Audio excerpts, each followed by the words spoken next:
Alam mo napakahalaga ng Los Baños Science Community. Unang-una, dapat yung sustainable development sa Pilipinas. At alam natin, lahat halos ng miyembro nila ay makakatulong sa sustainable science and technology development sa Pilipinas.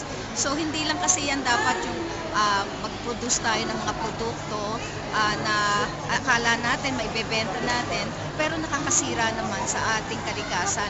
At yun ang kahalagahan ng Los Baños Science Community kasi andun yung balanseng pagsulong ng ating ekonomiya sa pamamagitan ng mga produkto mula sa siyensya at teknolohiya, pero andun din yung kahalagahan ng pangangalaga sa ating kalikasan at andun din naman, kagaya rin ng ibang community, yung social aspect. So, napakaganda nung kanilang role, environmentally sustainable, socio-economic development through science and technology. Thank you.